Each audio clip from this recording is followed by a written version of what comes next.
paracetamol menjadi NAPI, penyebab hepatotoksik ya. Nah, dalam prosesnya sitokrom P452S1 dapat menghasilkan senyawa toksik atau karsinogenic ya, seperti yang terjadi dalam overdosis paracetamol atau acetaminophen. Jadi paracetamol ini memang hepatotoksiknya nggak serta-merta makan satu tablet terus hepatotoksik, enggak. Ada persyaratannya, yaitu kalau dosisnya berlebih atau pemakaian berkepanjangan atau dimakan bersama obat yang memerlukan enzim glutatione esterase GST. Nah, nanti bersaing, karena bersaing nanti paracetamol kalau nggak kebagian ya nanti nemplok ke hepar ya, sehingga hatinya akan rusak. Nah, kenapa hepatotoksik ini sangat-sangat terkenal ya, yang namanya NAPI ya, NAPI. Jadi dengan adanya sitokrom P452S1 ya, dan ini ada kodenya 3E6I tadi, ini akan menjadi NAPI. Nah, di NAPI ini akan terjadi dilokalisasi elektron ke sini. Nah, sehingga di posisi ortosini itu yang berikatan dengan, harusnya berikatan dengan ini enzim dengan glutation, dengan bantuan enzim ya, akan terkonjugasi nanti dikeluarkan lewat urin ya. Nah, tapi kalau misalnya bersaing dengan suatu molekul yang memerlukan enzim juga, nah nanti kalau nggak kebagian enzim, ya nggak bisa berkonjugasi dengan glutation. Nah, sehingga yang diserang adalah nanti hati, ya, hepar. Nah, ini kodenya di PDB-nya. Nah, kebalikannya dengan aktivitas. Kalau efek samping, makin dia stabil, diikat sama enzim ini, itu makin hepatotoksik ya. Kalau yang dengan enzim siklooksigenase 2 tadi, makin stabil, makin bagus potensinya. Tapi kalau untuk efek samping, makin diikat, makin stabil, makin hepatotoksik. Nah, dalam docking dengan plan ini, itu nanti ligan dalam PDB itu akan menjadi referen ligan ya, dalam validasi. Ya. Nanti besok kita praktek memvalidasi 4 hop. Nah, ini beberapa contoh PDB anti-COVID ya. Ini yang dipakai UNER untuk desain molekul ya. Saya pernah ikut webinarnya, tapi nggak boleh nanya loh. Ya udah, cuma dengerin aja. Saya nanya molekulnya rahasia, nanya skodoknya rahasia ya. Nggak tahu sekarang nasibnya. Nah, ini. Jadi 6LU7 ini crystal structure of COVID-19, main protease in complex with N inhibitor N3 ya. Jadi N3 ini suatu molekul yang menginhibisi main protease ini, sehingga virusnya itu tidak bisa replikasi ya, tidak bisa replikasi, sehingga nanti tubuh kita bisa mengatasi. Yang berbahaya itu kan kalau virus itu bereplikasi ya, kalau cuma sedikit itu tubuh kita dengan mudah akan menghancurkan. Tapi kalau replikasi 1 jadi 2, 2 jadi 4 dan seterusnya cepat banget, nah kita kewalahan ya. Nah ini kalau mau mendesain anti COVID dengan ini, kita buka di Yasara. Nah ini Yasaranya kita buka. Nah terus nanti dengan protokol docking ya, biasanya di PDB itu belum ada hidrogennya. Jadi ditambah hidrogen, kemudian air biasanya dihilangkan ya. Air dihilangkan, terus molekul-molekul yang tidak berguna kita hilangkan, seperti NAG misalnya, gliserol ya. Nah nanti kita hanya menyisakan target obat sama obatnya.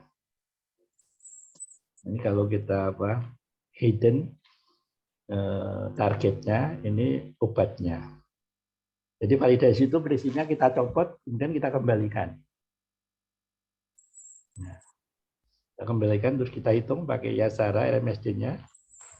Nah, di sini 1,8129 angstrom, syaratnya di bawah 2. Jadi bisa kita pakai untuk mendesain molekul begitu. Yang unik di sini saya baru menjumpai di 6LU7 ini ya. Jadi molekul ini yang sudah valid ini untung saya ikat ini ya. Jadi 2 molekul ini saya ikat, jadi dia nggak bisa pergi. Nah, Yang tidak saya ikat itu posenya pada berubah. Jadi yang kemarin ada 2 yang valid, besoknya saya cek lagi. Yang tidak saya ikat itu nggak ada yang valid. Nah ini yang apa masih misteri ya. Selama ini saya kalau nyimpen molekul itu nggak pernah dia kok jalan-jalan. Ini kok bisa jalan ya? Memang selama ini saya meyakini molekul itu bukan benda mati karena di antara atom ini kan ada gerakan pegas dan gerakan puntir ya. Makanya ada spektra NH merah. Tapi kok bisa pindah ini? Pindah apa istilahnya? Pose gitu loh. Jadi saya heran loh. Kok pada lari-lari. Nah, makanya terus saya ikat dalam bentuk Yasara scan. Nah, ada juga yang kodenya berbeda, 3E9S. Nah, ini juga untuk SARS ya, untuk replikasi virus SARS. Caranya sama, kita validasi, kita hitung. Nah, ada juga ini contoh untuk apa namanya anti kanker ya. Ini pesanan ini. Dulu ada anak dari mana ya? Dari Unhas apa ya? Alumni Unhas terus S2 di Inggris. Terus dia kenal gitu terus, Pak, ngadakan kelas online Pak untuk anti kanker. Apa? Nah, ini terus saya tawari 1G5S gimana untuk CDK 2. Oh ya Pak. Ini pesanan gitu. Kita validasi juga.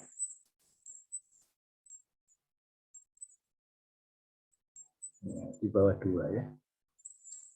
Nah, ada juga ini contoh lain reseptor anti diabetes ya. Ini juga pernah dikuliahkan. Inhibitor alfa glukosidase. Inhibitor alfa glukosidase adalah suatu jenis obat untuk diabetes tipe 2 yang bekerja memblok metabolisme patik dengan cara menghambat enzim dalam usus untuk memecah karbohidrat sehingga memperlambat penyerapan glukosa. Nah ini apa?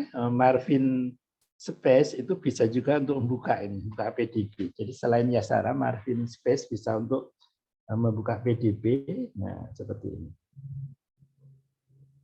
Bisa kita praktekkan. Ini masih yang sama tadi, membukanya dengan Yasara. Ya. Jadi kalau apa? Kalau saya pernah diminta mereview jurnal farmasi Andalas, kalau saya suka saya tanyakan, RMSD-nya sekian, mana gambarnya gitu ya. Ya, jadi kalau pakai gambar gini nggak bisa bohong ya. Nah, ada lagi reseptor anti diabetes lainnya ya, yaitu suatu agonis di human peroxisome proliferator activated receptor gamma. Ini salah satu kodenya 1KNU. Ini apa publikasinya? Ini PPARG. Nah, ini contohnya. Jadi banyak sekali kodenya. Jadi tergantung kita mau pakai berapa kode. Nah, nanti kita akan lihat bagaimana memilih kode. Nah, kodenya kan banyak sekali. Ya. Bagaimana caranya memilih kode? Nah, ini juga tadi kita buka pakai Marvin Space. Ada chain A, chain B. Ya. Jadi kadang-kadang ada chain-nya itu dari A sampai Z. Ya. Malah A chain juga yang panjang sekali. Nah, itu nanti kita pilih aja. Tidak usah semua ya. Jadi, ini termasuk yang sangat sederhana. Hanya ada 2 chain A dan B.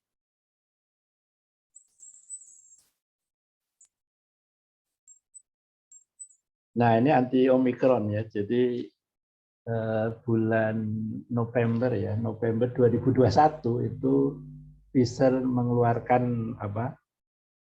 Anti Covid untuk bisa untuk mencegah ini bereplikasinya Omikron, ya, Omikron ya. Nah, ini yang terbaru ini 7VH8 ya. Ini yang saya pakai untuk workshop di kedokteran UNAN ya. Sekretariat SAR Intase backbone inhibitor PF ya. Jadi PF 07321332 ya. Nama lainnya ini Pak Lovet ya, Pak Lovet. Ini Pak Lopetnya di sini. Dan ini redocking-nya, validasinya. Dan cukup valid ya. Nah, jadi itu dulu kita buka supaya nggak bosan, kita buka diskusi. Ada pertanyaan? Silakan. Pak, punten Ya. mau nanya. Silakan. Itu kalau yang dari PDB kan kayak tadi misalnya anti Omikron, Ya, dari PDB tadi kan kayak gitu tuh Pak gambarnya. Tapi Ya. pas waktu diolah di software jadinya kayak molekul 3 dimensi gitu ya Pak ya maksudnya? Oh iya, nah saya Bukan buka yang ya, saya buka bagian ini. Saya share screen lagi ya, saya akan buka pakai Yasara.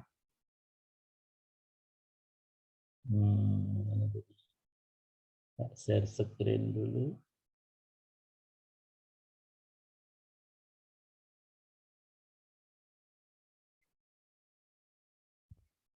Nah ini Yasara ya, Yasara.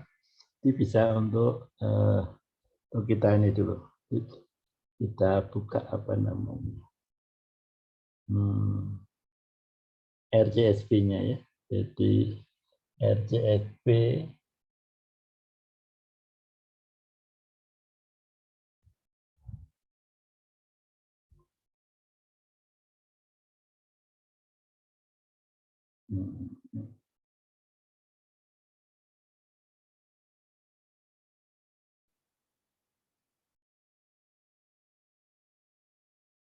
karena musim COVID langsung disuguhi COVID.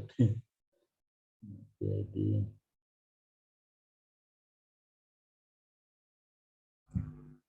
7V8.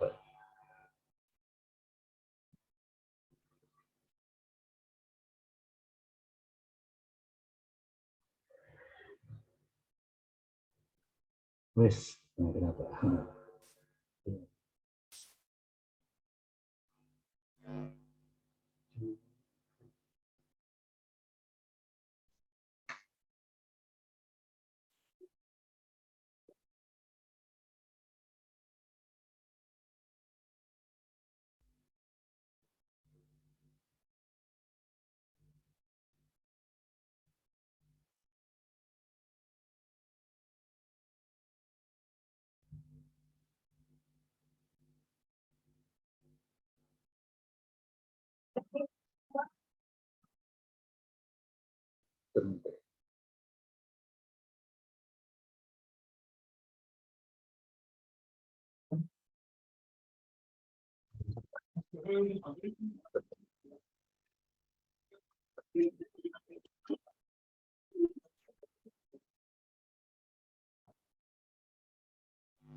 Katanya mau nanya sebentar. Udah bukunya tuh matikan dibaca. Besok. Kita lihat ada nggak PDB.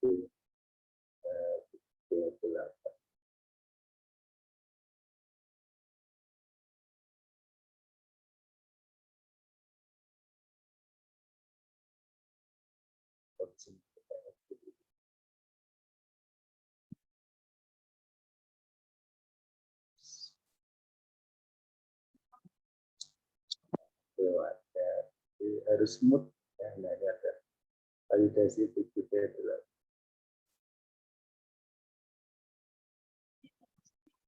Nah, jadi ini 7V8 itu kalau kita download terus kita buka seperti ini.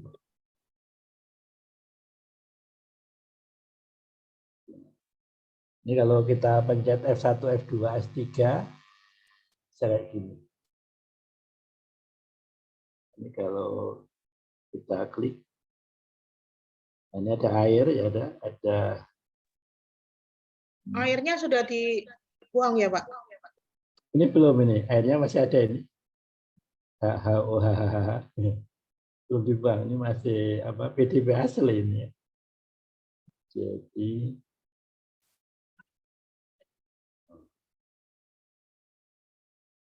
kalau kita warnai,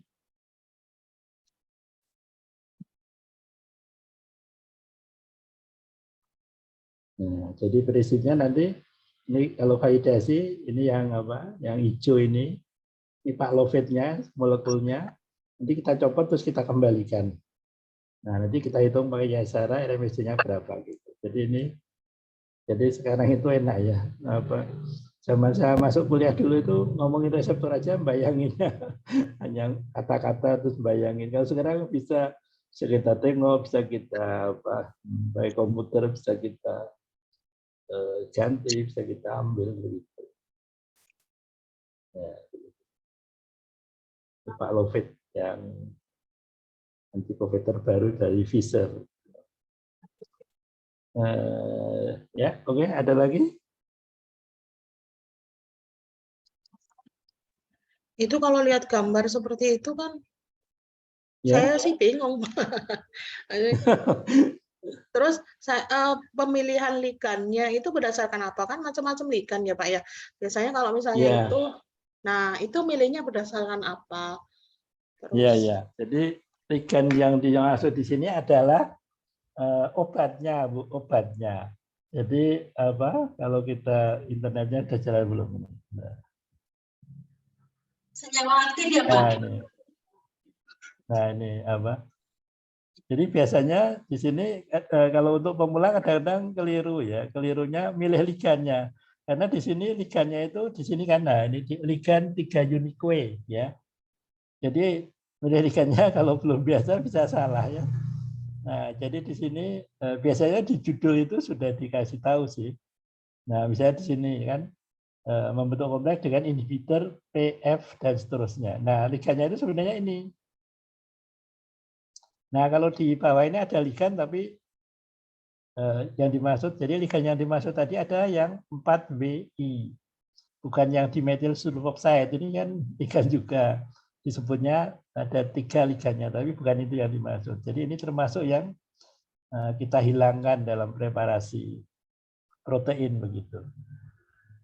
Nah, nanti lama-lama kalau udah sering nanti gampang. Ada lagi? Boleh bertanya Pak? Silakan. Ya, itu yang kalau misalnya di PDB itu memang ketiga ligannya pas kita download file PDB dari protein ini, ketiga ligan itu ada di dalam file PDB itu Pak? Atau salah satu yang kita pilih? Ada. Jadi PDB ini kan isinya kompleks obat reseptor ya.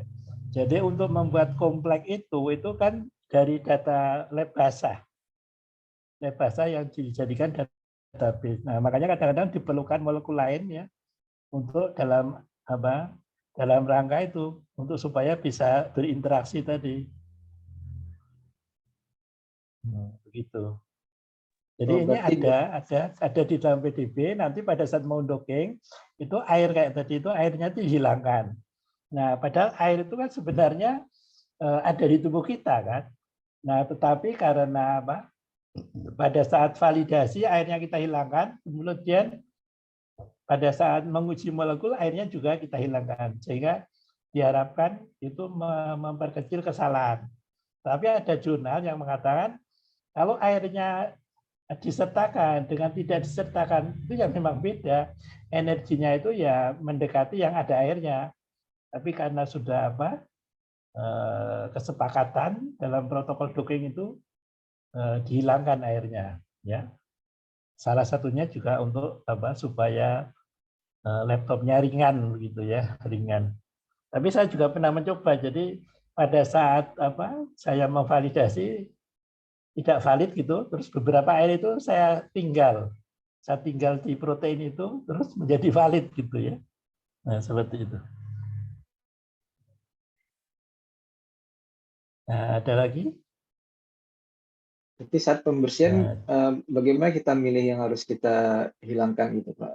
Jadi kan ke PDB-nya itu kan ketiga ligan tadi yang di bawah itu ada. Berarti kita harus lihat yang di bawah dahulu untuk menghilangkan di Yasara nanti gitu. Ya, jadi dari judul ini, judul PDB ini kan kelihatan bahwa inhibitornya ada namanya ya ini. Nah, sehingga yang bukan itu berarti hanya ligan untuk bantuan preparasi di lab basah, sehingga yang nanti yang ini kita hilangkan ini. DMS ini kita hilangkan, kemudian H2S ini kita hilangkan juga. Jadi yang kita sisakan nanti itu obatnya ini, ya, query dari 4 WI ini sama targetnya, proteinnya, begitu. Ya, saya waktu awal belajar juga pernah salah. Glycerol saya anggap ligan gitu ya. Ada lagi? Ini kebetulan cuma oh ya. Tadi di Yasara tadi kalau kita apa? Ini Yasara. Kalau kita sorot, nah di sini ada apa? Susunan asam amino ya. Jadi protein itu kan terdiri dari asam-asam amino. Nah, jadi di sini ada apa? Nah ini airnya banyak banget ini.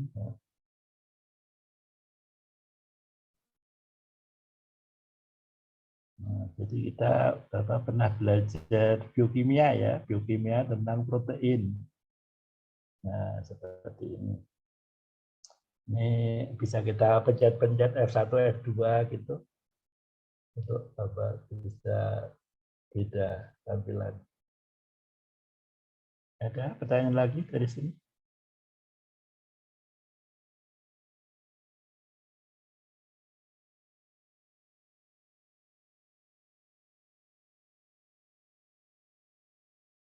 Silahkan, nggak ada lagi? Pak, ini yang sebelah kiri itu ada Ya. bond. Type 2 berapa, nomor 2 type 2. Nah, ini apa, Pak? Oh, yang di sini ya. Ini kebetulan saya karena kosong-kosong juga ini biasanya nggak apa. Mungkin ini posisi XYZ-nya ya. Tapi ini biasanya nggak kita pakai. Yang harus difahami adalah dalam menggunakan Yasara ini PDB-nya nggak boleh digoyang ya. Jadi asli. Jadi misalnya udah kita goyang gini nggak bisa dipakai. Ini sudah salah kita ya. Jadi pose aslinya itu yang kita pertahankan ya. Karena posenya itu kalau sudah di gini berarti udah berubah dia, sudah apa? XYZ-nya udah berubah ya. Kalau di sini kebetulan saya nggak mempelajari ya, dan biasanya nggak kita pakai biasanya ya.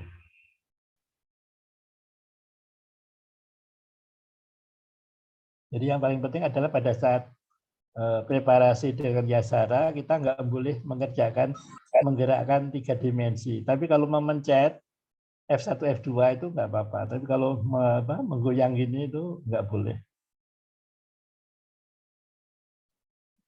Tapi yang berubah di mana ya, Pak? XYZ-nya masih sama, masih 0 gitu.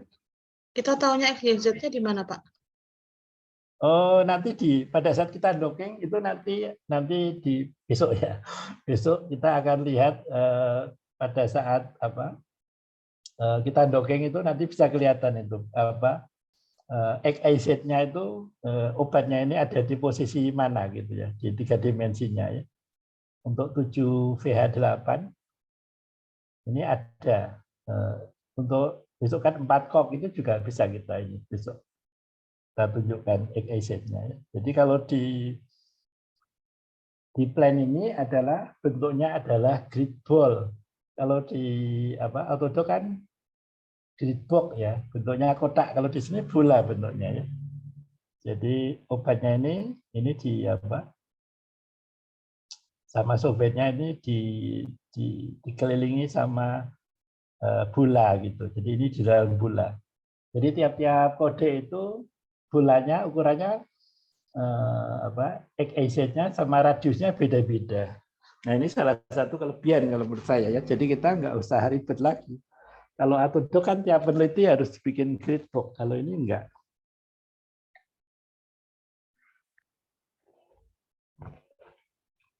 Ada lagi? Pak, punten satu lagi. Ya, Dulu saya itu pernah sekali doang sih belajar tentang docking. Pakai software yang berbeda.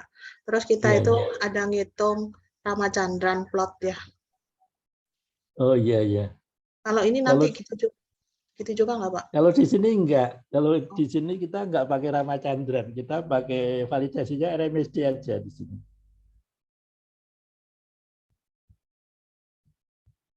Kalau itu biasanya dengan software yang berbeda, apakah hasil docking memungkinkan sama, Pak? Secara relatif biasanya sama ya. Jadi misalnya molekul saya docking dengan plan ini, molekul saya itu lebih bagus dibanding paracetamol dengan support docking tertentu ya. Nah nanti kalau saya kerjakan di MOE ya tetap aja molekul saya lebih bagus. Jadi secara relatif ya, karena support docking itu tiap-tiap survei biasanya beda-beda ininya mendefinisikan sehingga apa? Nah saya sukanya kenapa di plan ini karena support dockingnya itu gede gitu loh. Ya minus 80, minus 70, minus 100 gitu ya. Kalau di MOE kan minus 11, minus 9, minus 12 gitu ya. Minus 11, 11 kayaknya jarang ya. Minus 11, minus 12 gitu ya. Jadi itu masalah selera aja sebenarnya. Dan di sini yang perlu diketahui bahwa skor dockingnya itu di sini tidak punya satuan ya. Kalau di tempat lain, surveillance itu satuannya energi. Kalau ini energinya sudah dibagi dengan bilangan yang punya satuan. Jadi satuannya hilang jadinya. Jadi skor docking dalam plan ini tidak punya satuan.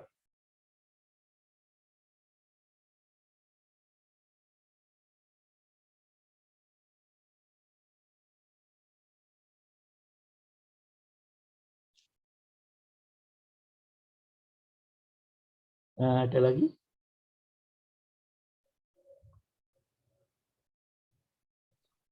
Lanjut aja, Pak. Oke, kalau gitu kita lanjut ya dengan slide kedua yaitu tentang molecular docking.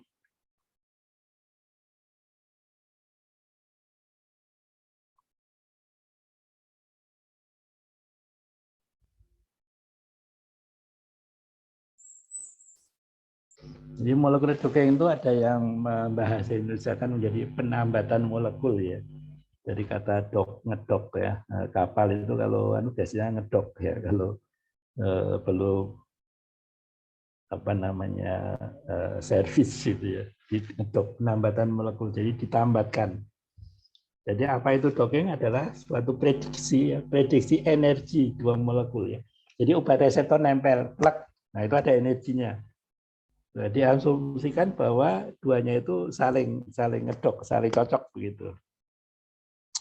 Yang perlu dipahami di sini adalah interaksinya maksimal. Jadi interaksinya maksimal.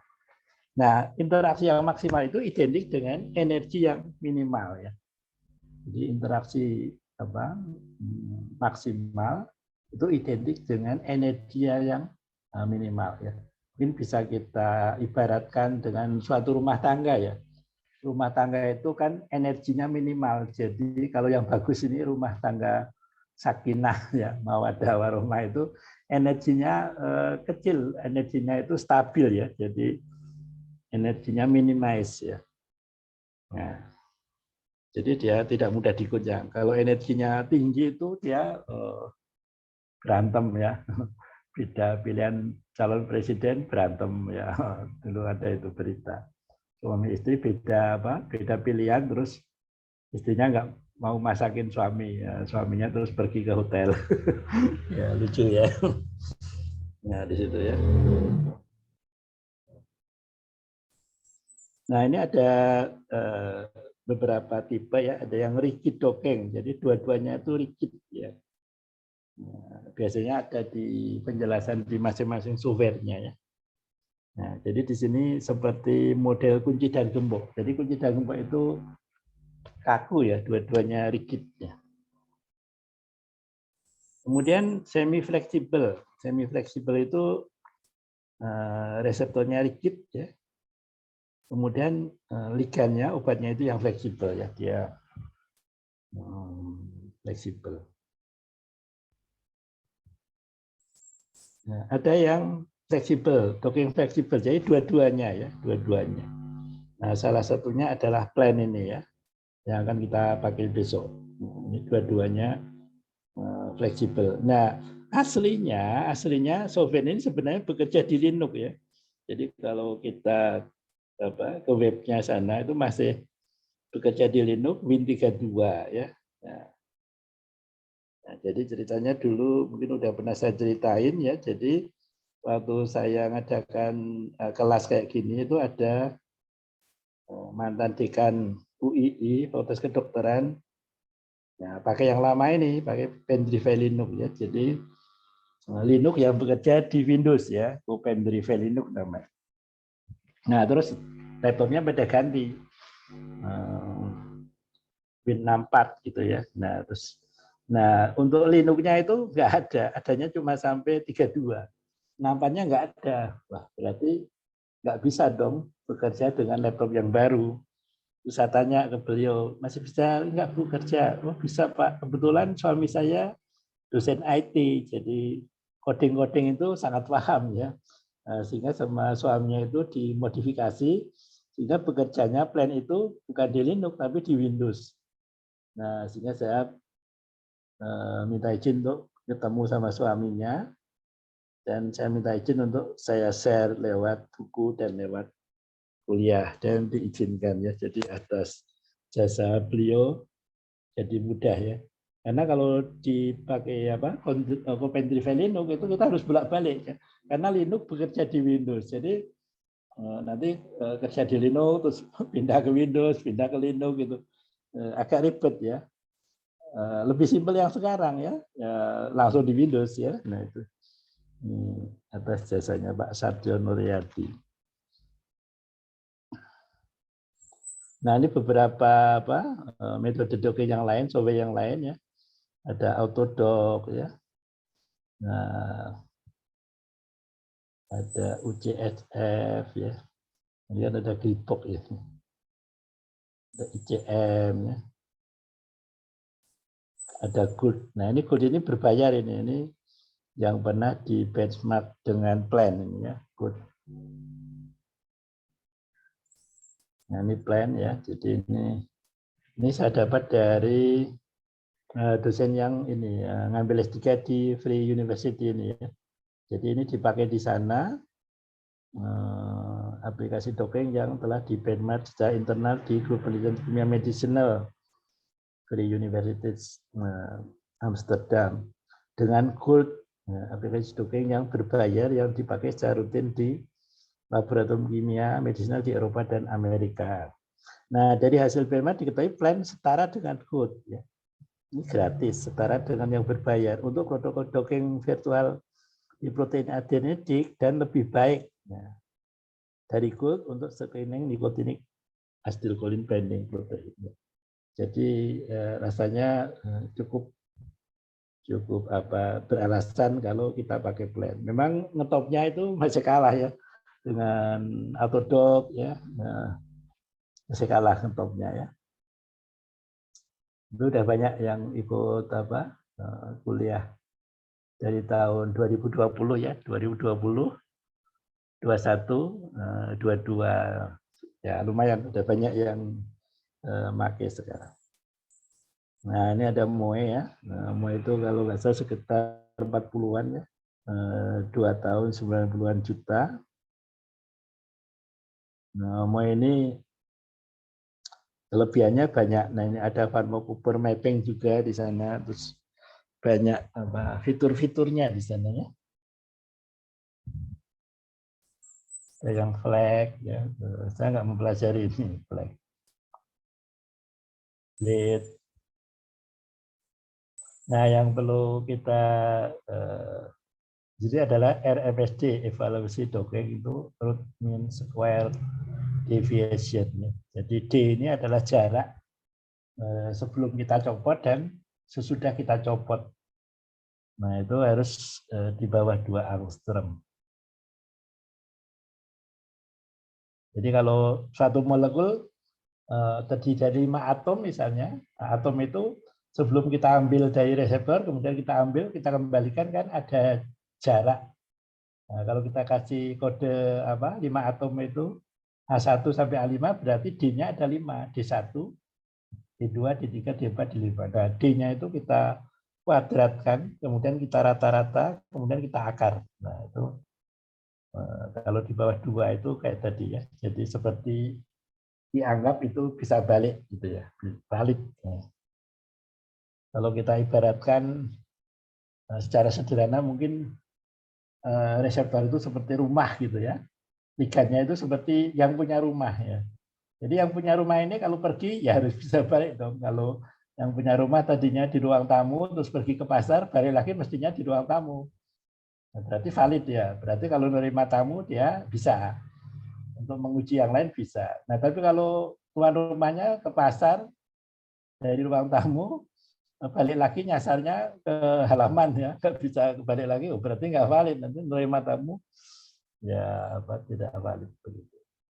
Gampangnya. Ini tadi udah. Nah, ini kelebihannya dapat dioperasi di Windows B64 maupun B32 ya. Dengan CMD hasil inovasi Bapak Satyo Nuryadi ya, Sarjana Teknik Magister Engineering.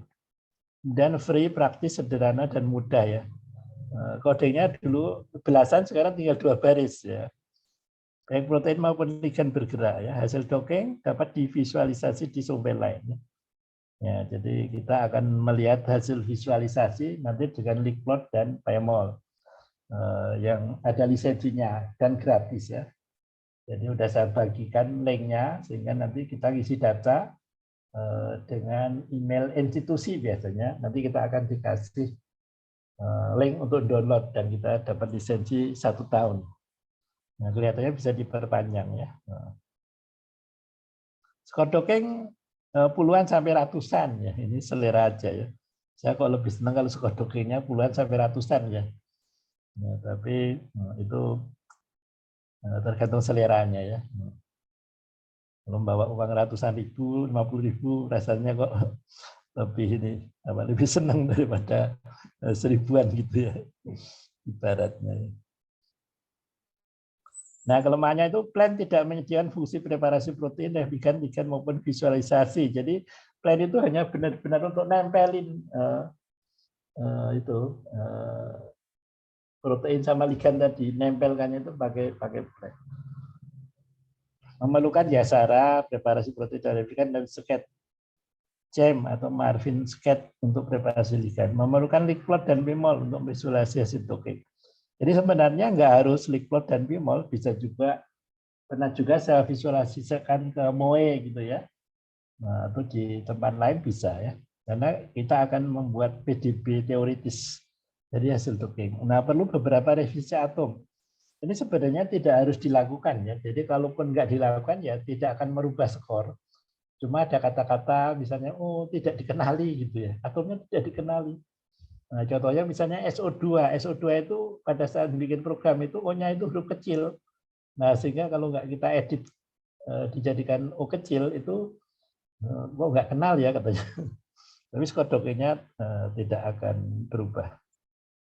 Nah, ini ya Sarah ya di linknya ya untuk download.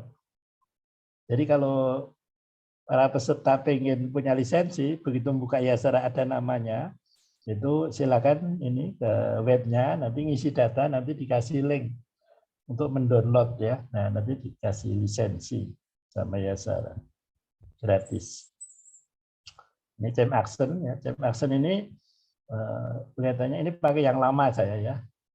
Yang baru kelihatannya ada ya. Bedanya apa? Bedanya kalau yang baru kita bisa milih ini metode untuk optimasi geometri. Kalau yang lama ini otomatis ya, udah kita nggak ada pilihan, jadi udah include di situ.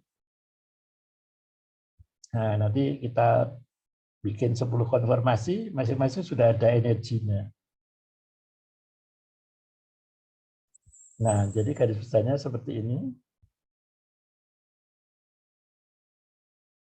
Yasara untuk preparasi protein dan ligan, CEM Action, atau Marvin sket untuk preparasi ligan, kemudian kita docking di CMD ya, di Windows B64. Ya, di 32 juga bisa ternyata ya. Kita masih punya laptop B32 ternyata bisa dengan ini, CMD. Nah, visualisasinya dari Lickplot dan PyMol. Nah, ini contoh yang 6 kop tadi, yang isinya siklooksigenase 2 dengan SC58.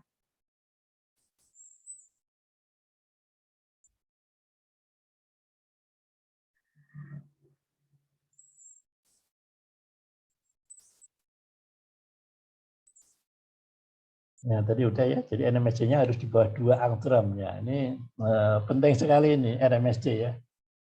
Saya pernah jumpai seminar ya, kebetulan dia baru pulang S3 dari Jepang ya.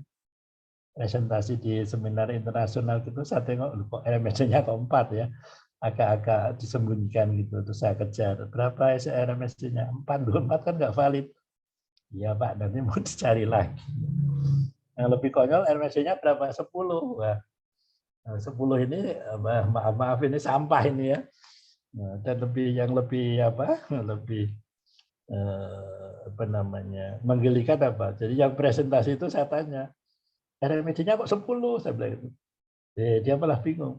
Apa itu Pak RMSD lu? Yang presentasi dia. Jadi kelihatannya dosennya itu yang kejam ya. Jadi dia bimbing S2, hanya dapat proyek itu, mahasiswa S2-nya suruh presentasi, tidak dibekali ilmu. Ya kasihan ya. Jadi ya presentasi nggak tahu. Nah, nanti kita bandingkan rata-rata skor atau skor terstabil senyawa kita dengan rata-rata skor ligan. Nah, biasanya kita pakai 10 aja udah valid ya. Kalau nggak valid kita naikkan menjadi 20 ya. Seperti 6LU7 tadi ya. Makin rendah skor makin stabil katanya dengan reseptor. Nah, ini tadi yang valid ya. Apa gunanya molekuler docking? Untuk obat yang sudah diketahui aktivitas itu untuk memprediksi mekanisme kerja molekuler ya. Misal paracetamol atau HP2009 misalnya, dia untuk analgetik. Nah, analgetik itu kan nanti bisa dengan docking kita bisa tahu bagaimana interaksinya dengan enzim, asam amino apa saja yang mengikat. Nah, seperti itu. Jadi mekanisme kerja molekuler. Nah, kalau untuk obat yang didesain untuk memprediksi aktivitas ya. Jadi tentu saja perlu PDB tadi, perlu pembanding ya. Nah, biasanya PDB itu kebanyakan itu ligannya itu sudah diuji dan dia itu sudah bagus gitu ya. Jadi kalau kita mau mengalahkan ligan natif dari PDB itu cukup butuh perjuangan gitu ya. Nah, jadi yang molekul saya itu kan bisa mengalahkan SC58 ya. SC58. Yang 7VH8 anti Omikron tadi saya juga udah desain saya sebenarnya. Juga bisa mengalahkan. Dan kita bilang mengalahkan itu kalau saya dengan plan ini kita uji statistik ya.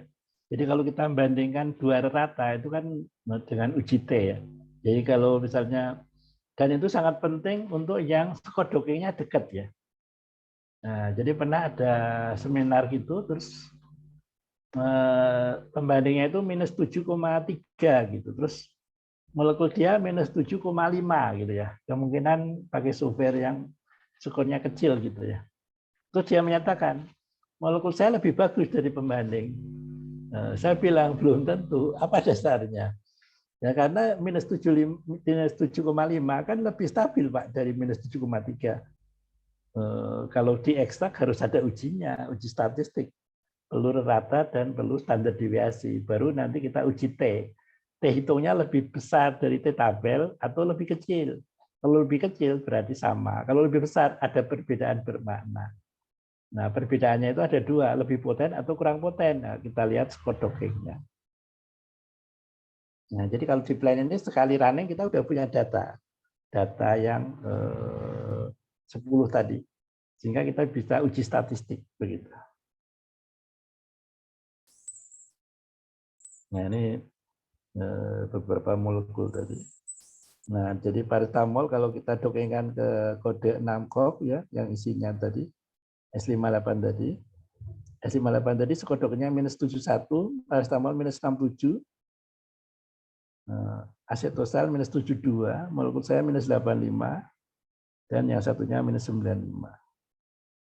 Ini dua-duanya sudah saya patenkan ini. Yang MH2011 ini potensinya 5 kali paracetamol, tapi bahannya mahal ya, yang satunya mahal. Nah, sehingga saya tawarkan ke Kimia Farma yang HP 2009. Terus sekarang sudah pakai nama Algetika. Nah, kira-kira dockingnya seperti itu.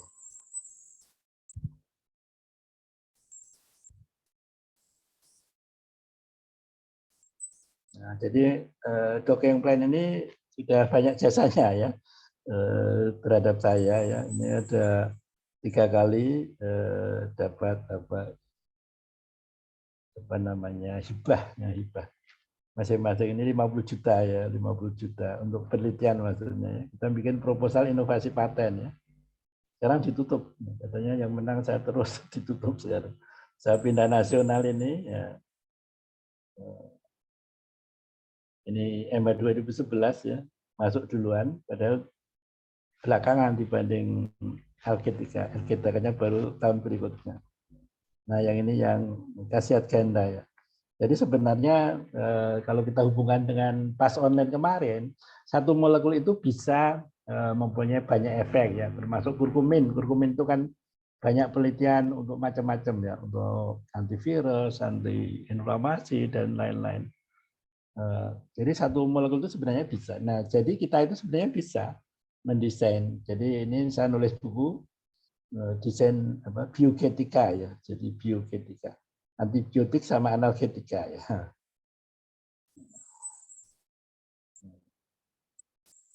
Nah, seperti itu. Kita buka lagi diskusi. Pak, bisa nanya? Ya, silakan. Iya Pak. Tadi yang paten yang Bapak dapatkan itu berarti nanti produknya itu berupa sintetis ya Pak? Betul. Bukan diekstrak dari misalnya tanamannya, dipurifikasi. Oh, bukan. Ya? Sintetik. Jadi sintetik. Jadi itu ya. Kalau misalnya produknya itu diambil, tadi kemarin kan terkait dengan tanaman teh ya, daun teh ya yang punya aktivitas antiinflamasi lah, antiinflamasi ya Pak ya, kalau nggak salah ya kemarin kan judulnya memang antibiotik nggak tepat jadi antiinflamasi. Betul. Jadi ada potensi ke arah situ kalau diekstrak. Nah itu produk akhirnya nantinya akan sintetis atau ekstraksi dari situ Pak?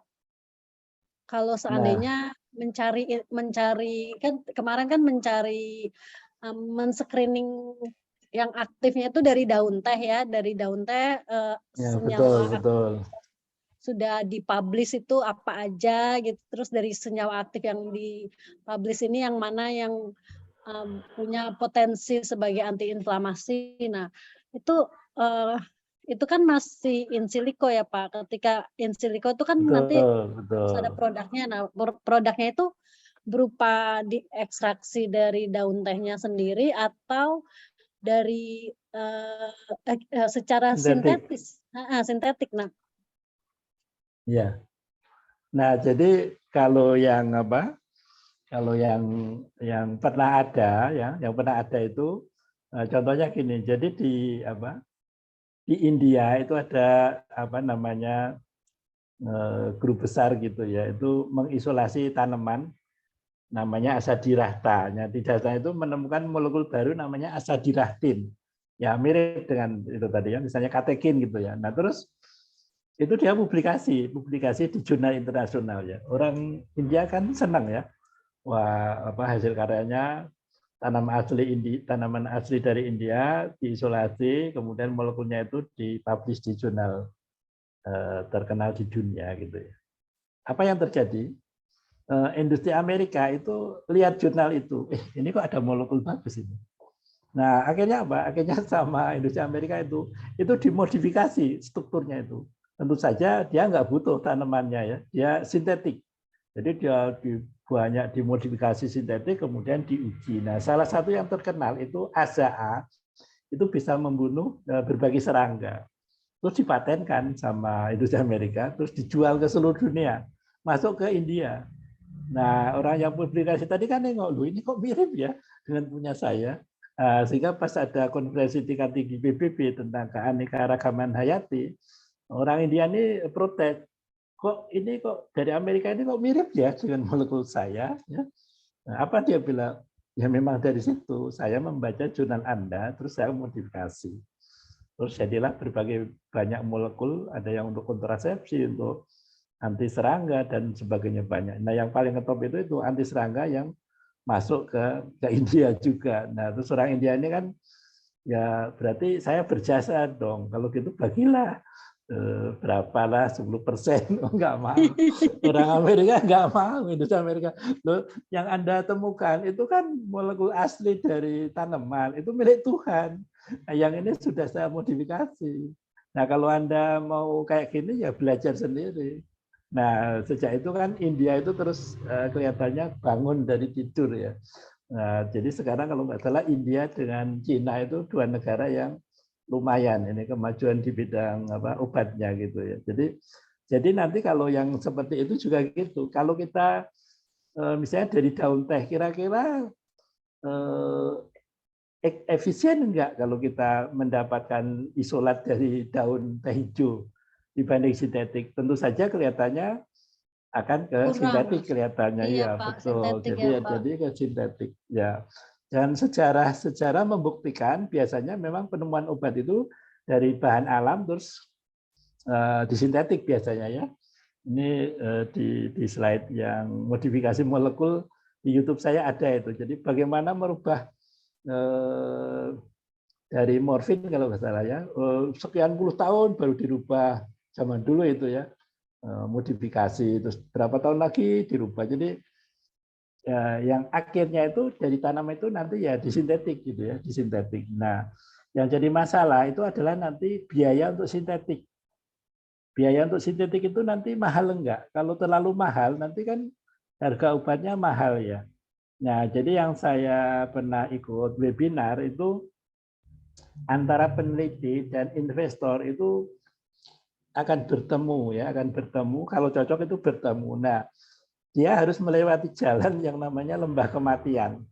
Nah, biasanya banyak peneliti yang sebelum ketemu investor ini sudah gelundung di lembah kematian. Kenapa? Karena investor itu kan maunya untung ya.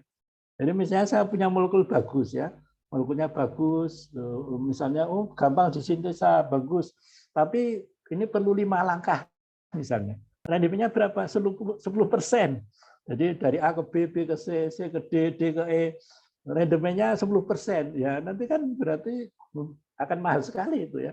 Jadi kemungkinan investornya mikir itu, kira-kira nanti ini enggak ya, untung enggak ya. Nah seperti itu. Ini kebetulan ada ini juga tentang kimia farma ya. Jadi kimia farma itu kan kerjasama dengan fakultas ya, dengan fakultas. Jadi ceritanya itu waktu saya baru lulus itu molekul saya, kemudian ada molekul paracetamol yang dibuat dengan enzim, kemudian ada molekulnya teman gitu 2 lagi. Jadi ada 4 molekul. Itu dibawa sama Prof. Umar itu ke Pak Jokowi. Nah ceritanya waktu itu bincang-bincang tentang impor bahan baku obat. Nah Indonesia ini sudah kontak sama Cina itu untuk mengimpor sekian ribu ton ya untuk berapa tahun. Kemudian promotor saya ini tertantang ya, bisa nggak dikurangi impor? Kebetulan teman saya itu ada penelitian bagaimana membuat paracetamol dari enzim ya, dari enzim. Nah kemudian itu ditawarkan. Nah katanya itu Cinanya bilang gini, boleh mengurangi impor, kalau Anda mau bikin paracetamol sendiri silahkan, tapi jangan niru kami bikinnya, pakailah cara sendiri. Oke kalau gitu kami akan bikin dengan enzim. Nah begitu ceritanya. Nah waktu itu saya masuk tim sebenarnya, masuk tim paracetamol yang menggunakan enzim. Kemudian karena saya masuknya itu dibawa sama itu almarhum Prof. Umar itu. Nah, saya kan setelah beliau wafat saya kan nggak enak kan. Saya dulu dibawa sama beliau, berarti saya mau keluar aja ya, karena saya juga nggak fokus gitu. Nah, saya alasannya mau garap molekul saya. Jadi saya keluar dari tim. Nah, kayaknya terakhir itu saya pernah ikut webinarnya kimia farma dengan Fakultas Farmasi itu ini nggak jadi pakai enzim karena ada sesuatu yang tidak menguntungkan kelihatannya. Kemudian pakai yang cara lain begitu. Nah, peneliti dari farmasi ini presentasi di depan direktur Kimia Farma bahwa ini loh, jadi rencananya itu akan membuat paracetamol dari limbah bensin Pertamina. Jadi bensin Pertamina yang limbah yang kapan itu berapa ribu liter terbakar di Cilacap itu. Jadi limbah, jadi bensin dari limbah Pertamina itu mau dijadikan molekul intermediate ya, para aminofenol. Jadi selama ini kan pembuatan paracetamol kan jadi dari para aminofenol dengan astatanhidrat. Nah, astatanhidrat itu kan sering dipakai untuk narkoba sehingga sekarang susah dicari gitu. Lebih diperketat penjualannya. Nah, sehingga apa? Sehingga farmasi UGM itu berencana membuat dari limbah Pertamina bensin nanti jadi para aminofenol. Nah, dari para aminofenol itu nanti jadi paracetamol begitu. Nah, saat presentasi itu penelitinya bilang ini loh langkahnya dari limbah Pertamina jelek. Bagus reaksinya, bagus pokoknya oke gitu kan. Nah, ternyata Kimia Farma itu punya tim juga yang mereview. Kayaknya ini nggak seindah teorinya, kayaknya ini bahan apa bakal mahal ini ya. Nah, direktur Pertamina itu direktur Kimia Farma itu kelihatannya agak pusing gitu ya. Nah, jadi waktu di webinar itu kalau saya laksanakan ini kayaknya jelas saya rugi nih. Ya. Jadi saya pusing juga kalau rugi. Ya. Kalau tidak saya laksanakan, saya dianggap menentang atasan katanya. Pusing juga. Nah, di saat dia pusing itu saya masuk, saya bilang, saya punya molekul, tapi molekul saya baru dan saya butuh para aminofenol, saya bilang.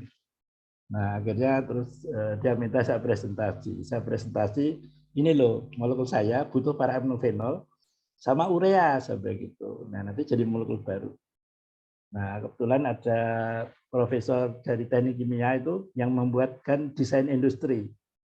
Ya, jadi dengan penelitian saya yang sangat sederhana itu, sama beliau itu bisa dibuat desain industri. Nah, selama ini ada produk samping itu NH3, itu saya buang di lemari asam. Terus sama beliau bilangin, ini jangan dibuang nih Pak Ari. Ini nanti ditangkap pakai asam sulfat, itu nanti jadi pupuk ini. Jadi jangan dibuang, ini produk baru ini. Nah, jadi alhamdulillah, jadi bahkan saya pernah bilang sama Prof. Wahyudi itu, Prof, di atas kertas itu kan molekul saya ini kan lebih murah dari paracetamol harusnya. Kenapa? Bahannya sama, para aminofenol. Kalau paracetamol pakai astatanhidrat, kalau saya pakai urea kan lebih murah daripada astatanhidrat. Nah, jadi saya itu butuh ahli ekonomi yang bisa ngitung detailnya, Prof. Terus beliau jawabnya gini, Pak Hari nggak usah nyari orang. Kami teknik kimia diajarin Pak Hari. Jadi Pak Hari nggak usah nyari orang. Ini saya sudah bisa menghitung. Mau produksi berapa, modalnya berapa, untungnya berapa. Luar biasa ya. Jadi dan langsung dibuatkan itu desain industrinya gitu ya. Jadi nah akhirnya setelah berapa lama gitu dibuat perjanjian kerjasama jaga kerahasiaan. Kalau nggak salah butuh waktu 4 bulan ya untuk direvisi gini-gini. Nah, setelah 4 bulan itu udah jadi itu nota kesepakatan. Berhenti lagi. Saya ini kapan mau selesai? Keburu saya pensiun ini nggak selesai. Ya, tapi begitulah liku-likunya begitu. Ada lagi pertanyaan?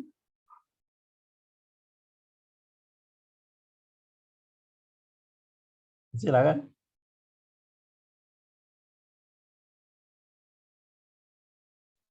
Kalau dari saya udah cukup Pak pertanyaannya. Mungkin yang lain. Ya, silakan. Jadi memang kalau dari bahan alam itu nanti masalahnya penyediaan bahan tadi, bahan baku tadi ya.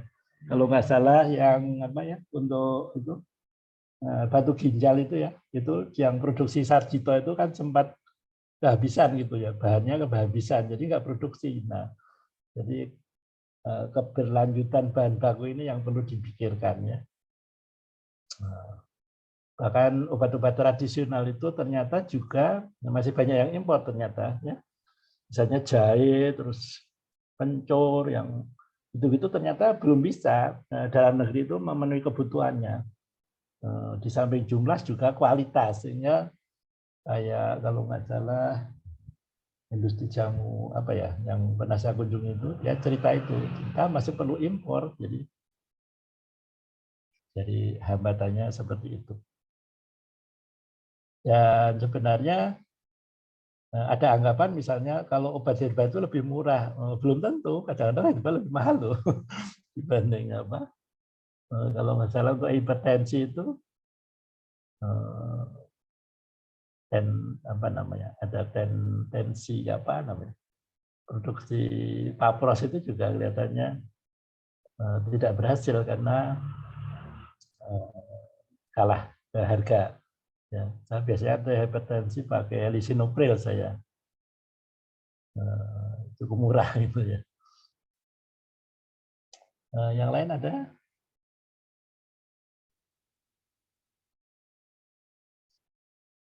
Nah, kalau nggak ada, akan saya kasih contoh bagaimana kita apa namanya, ya jalan-jalan ikut seminar, dibiayai fakultas ya. Kita nggak usah cuma di depan komputer aja gitu ya. Kita lihat.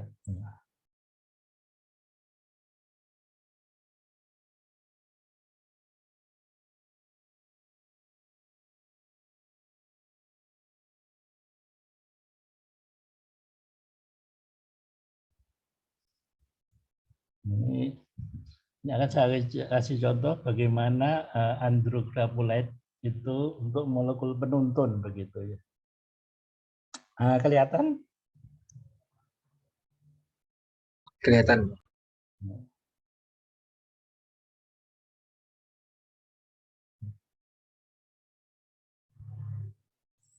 Ya.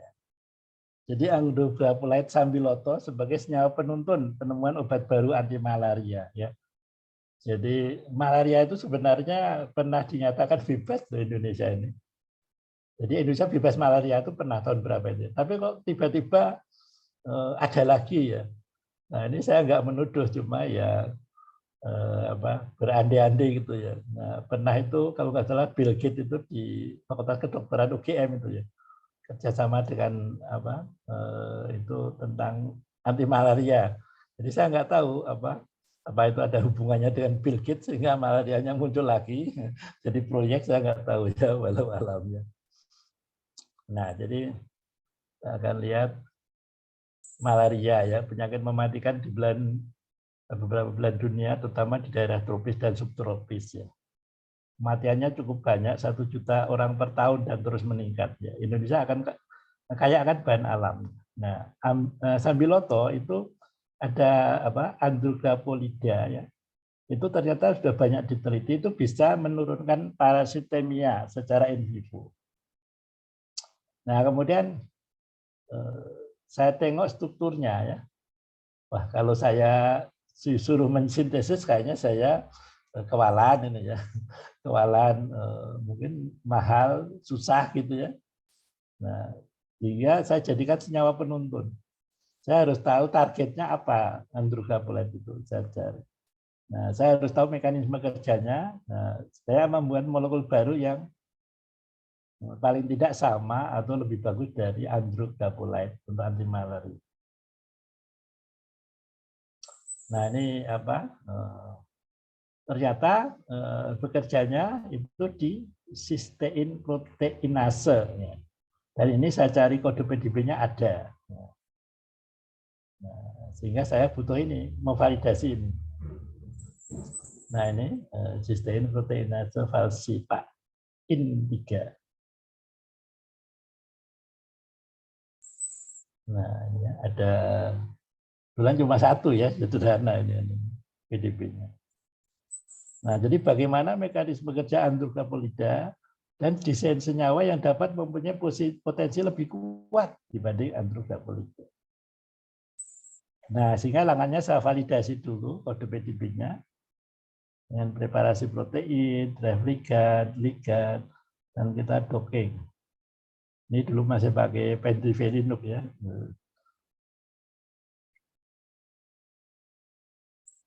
Nah, Ternyata hasilnya cukup valid ya, 1,5 ya, 1,5. Nah, dan saya akan menguji senyawa desain. Nah, saya mendesain beberapa molekul ya.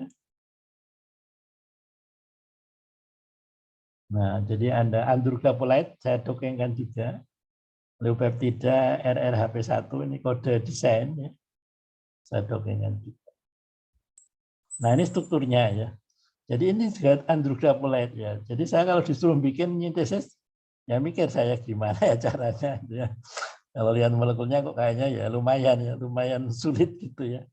Nah, jadi mendingan saya bikin molekul baru yang saya gampang sintesis ya. Nah, jadi kalau desain obat berdasarkan saya punya apa di kantor itu ya. Oh, saya punya molekul ini. Oh, ini bisa saya gandeng. Ya, jadi misalnya yang ini HPRR2 ini. Ini saya punya ini ya. 4 aminonaptol saya punya. Ini urea saya punya. Ini para aminofenol saya punya ya. Nah, tinggal nyampur aja, tinggal reaksikan di lab. Ya. Kalau ini harus beli ini saya nggak punya, harus beli. Ini punya ya. Jadi beli satu. Ya. Nah, kalau ini juga ya. Ini dari ini simetris tadi ya. 4 aminonaptol kanan kiri sama urea. Satu langkah reaksi ini. Ya. Jadi yang saya desain ini satu langkah reaksi. Saya nggak suka banyak langkahnya, nanti industrinya nggak mau. Kalaupun jadi obat begitu. Nah, kalau ini senyawa yang sudah ada ya, bukan desain. Ya. Desain saya cuma 3 di sini. Kemudian kita docking. Nah, ini hasilnya. Nah, jadi andrograbolide -82. Desain saya ada yang -86, -88, -87. Dari prediksi ini kalau saya yakin kalau saya uji T, ini ada perbedaan bermakna. Artinya desain saya lebih bagus dari andrograbolide dan lebih mudah disintesis ya. Nah, memang masih kalah dengan ligan deflen. Tadi sudah saya katakan, ligan natif itu biasanya obat yang ampuh ya, yang obat ampuh. Tapi itu juga belum tentu jadi obat ya. Kayak tadi N3 dalam 6LU7 itu lebih kuat dibandingkan lopinavir sama ritonavir ya. Nah, itu tidak jadi obat ya, tidak jadi obat. Hanya terhenti di protein data bank. Kemarin sudah saya katakan bahwa ligan natif itu nasibnya seperti anggota DPR ya. Jadi ligan natif ini juga yang masih kode K11017 ini kelihatannya nggak jadi obat ya. Nah, N3 tadi nggak jadi obat juga, tapi ada yang jadi obat, misalnya kayak apa? Diclofenac, indomethacin, kemudian apalagi celecoxib gitu-gitu. Itu jadi obat ya. Jadi yang beruntung ya jadi obat, yang tidak beruntung ya terhenti di protein data bank seperti anggota DPR. Kalau yang beruntung bisa dicalonkan partai jadi wali kota, gubernur, jadi presiden. Walaupun bagus kalau nggak didukung partai ya tidak jadi ya, malah disuruh mundur. Ya gitu. Nah jadi seperti ini. Kemudian ini apa? Visualisasi tapi tidak detail. Nah, ini sebenarnya bisa kita tambahin visualisasinya dengan Lickplot sama Bimol ya. Nah ini apa? Ini visualisasi di Moe ya. Saya kurang suka ya. Di Moe seperti ini ya. Jadi dan memang definisinya beda ya. Jadi kalau di Moe itu misalnya di sini ada apa? Asidik, ada basic ya. Ya gitu-gitu. Jadi tiap software itu beda-beda ya ininya. Cara. Nah, ini juga ini di Moe ini ya.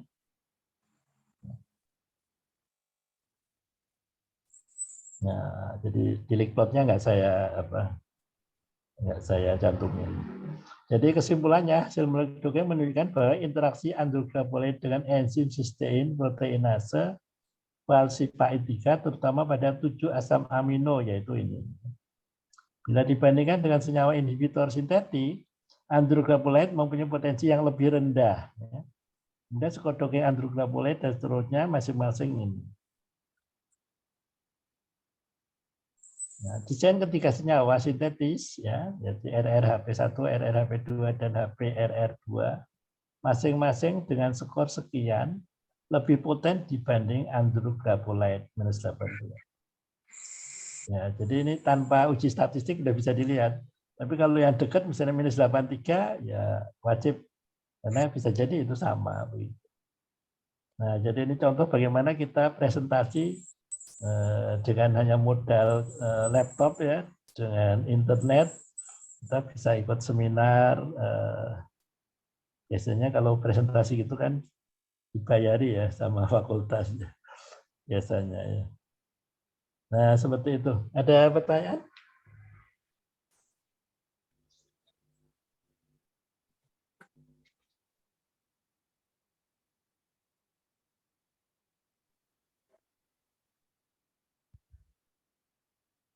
Silakan. Yang dari Wahid Asim, silakan tanya. Kok silent? Kesempatan untuk diskusi di sini. Ada siapa? Mbak Eka, ada Mbak Mita, ya. Ada Mbak Tia, Mbak Selin. Ya. Mana suaranya? Kok nggak ada suara?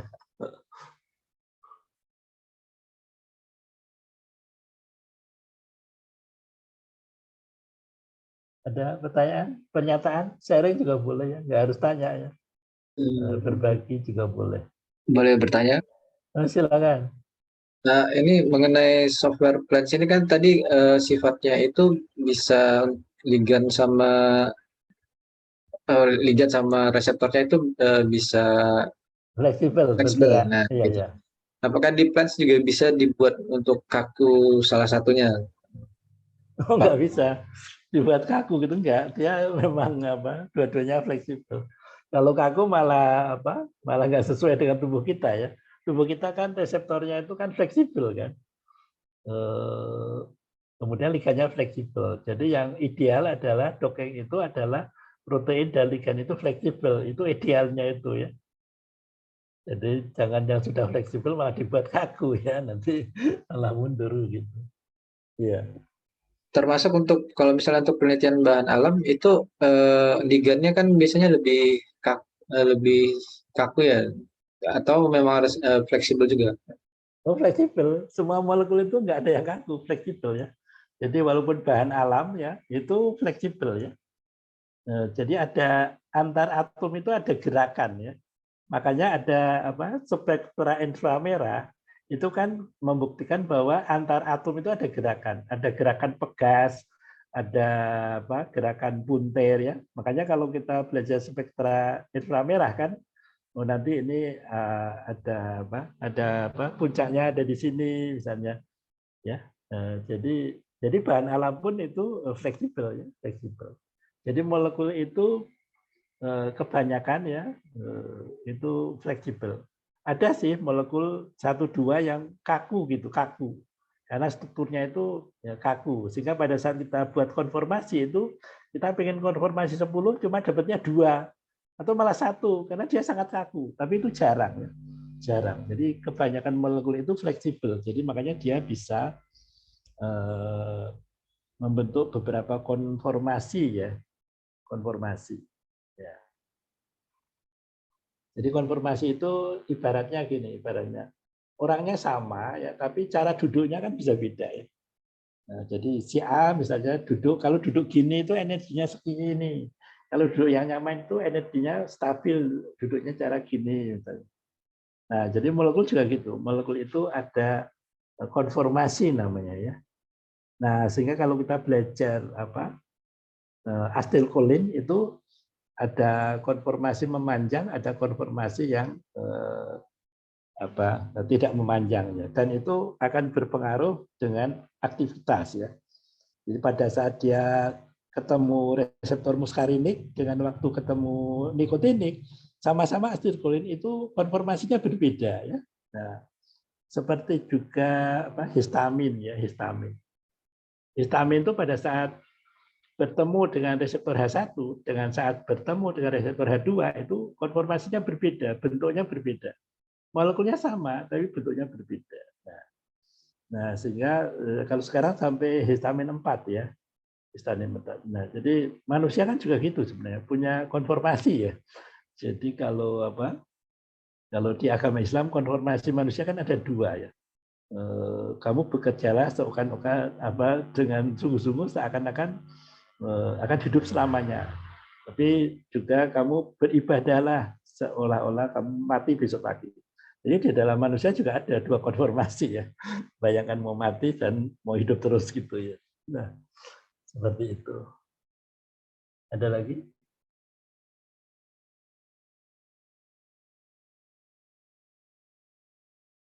Boleh Silakan. tanya lagi. Ya, silakan. Mengenai kalau misalnya molekular docking ini, Mbak, kita kan ada 2 senyawa gitu. Ya. Kita bisa nggak menilai apakah senyawa ini bersifat misalnya kalau misalnya ke reseptor itu sifatnya kompetitor gitu. Bagaimana membandingkan? Iya tadi dari psikodoking tadi. Jadi makanya tadi ya. Jadi kan contohnya yang mudah gini. Jadi pada saat apa? Kondisi kita normal itu kan asetilkolin di tubuh kita itu kan dibentuk ya dari asetil terus menjadi apa dari asetil dan kolin bereaksi jadi asetilkolin kan gitu. Nah asetilkolin ini kan berinteraksi dengan reseptor. Terus setelah berinteraksi itu kan akan dihancurkan oleh enzim namanya asetilkolin esterase. Nah pada penyakit yang namanya Alzheimer itu enzimnya ini terlalu aktif sehingga apa? Sehingga dia dia menghancurkannya berlebihan. Nah, supaya dia tidak menghancurkan secara berlebihan, ada obat untuk Alzheimer. Nah, itu bisa dilihat skodokingnya. Jadi kalau skodoking obat tadi dibanding skodokingnya asetilkolin itu lebih stabil, berarti dia bisa berkompetisi. Berarti enzim tadi itu akan mengikat obatnya, bukan mengikat asetilkolin. Kenapa? Karena energinya lebih stabil ya. Nah, sehingga itu bisa dijadikan obat. Tapi kalau dia kurang stabil, ya berarti nggak bisa jadi obat ya. Dan itu sangat-sangat mudah difahami ya. Jadi kalau misalnya si A dengan B gitu ya, A dengan B, misalnya kalau anak muda kan teman dekat gitu ya, A sama B, ya mau berumah tangga gitu. Kemudian ada C. Nah, C-nya ini yang diperebutkan A ini ya. Nah, kalau A dengan C-nya ini lebih stabil ya dibanding dengan A dengan B, maka B-nya ini akan tergeser nanti ya, tergeser. Nah, seperti itu. Ini kan Docking ini bisa menjelaskan perselingkuhan pelakor itu ya. Jadi kenapa kok ada yang terkenal dulu siapa itu ya? Ibu-ibu yang lebih tahu itu. Jadi ini ada pelakor itu. Nah, kalau saya gampang jelasinnya, itu bisa didokengkan hasil energinya kompleks obat reseptor. Jadi kompleks pelakor dengan pria tadi itu lebih stabil dibanding dengan istrinya, sehingga sehingga tergeser itu ya, tergeser ya. Nah, sesederhana itu ya. Tetapi karena istri saya orang hukum ya nggak mau kalah ya dibantah. Itu kan baru katanya. Nanti juga sama. Ya. Begitu ya. Jadi bisa dari skor dockingnya ya. Ada lagi?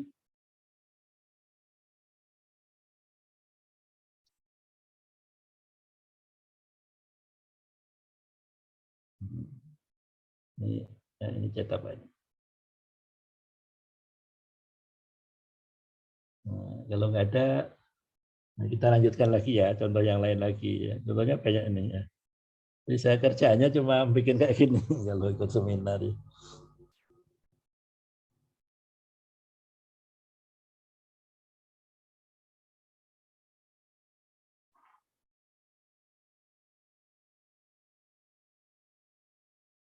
Ini desain boron hava gamma sebagai inhibitor tirosin kinase ya untuk anti kanker ya. Nah, jadi tirosin kinase itu target ya, target berbagai kanker ya. Termasuk di sini adalah untuk kanker sel darah putih ya, untuk leukemia. Nah, obat yang ada itu yang namanya asanaptiridin ini ditengarai itu potensial genotoksik ya, genotoksik. Jadi toksik untuk gen tertentu. Nah, sehingga diperlukan molekul baru kan gitu. Jadi saya menawarkan molekul baru gitu ya, yang lebih aman dibanding asanaptiridin. Nah, ini kan namanya juga usul ya. Kalau yang asanaptiridin itu kan sudah jelas genotoksik. Punya saya kan belum ya, jadi masih ada kemungkinan tidak. Ya. Hanya kita desain molekul. Nah, ini kita cari PDB-nya 5 LMA ya. Tadi ya udah share screen belum ya? Belum, Pak. Oh, pantesan nanti.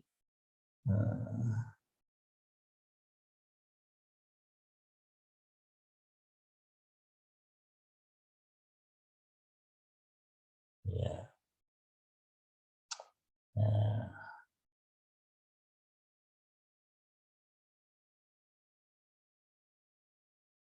Nah, jadi ini saya bawakan tahun berapa ini? Ya. 2020 ya. Jadi desain boron haba gamma 2 untuk anti kanker sel darah putih ya. Sebagai inhibitor tirosin kinase. Nah, jadi di sini ada obat namanya asanaptiridin itu untuk leukemia, tapi dia itu ditengarai genotoksik kan gitu. Kemudian saya mengusulkan molekul baru. Kalau molekul baru ini kan masih ada kemungkinan tidak. Nah, makanya kita usulkan. Nah, kita pakai kode 5LMA, di mana di sana ada ligannya, kebetulan ligannya itu asanaptiridin tadi. Nah, ini kalau kita buka. Nah, usulan molekul saya seperti ini ya. Nah, jadi ini sama ya.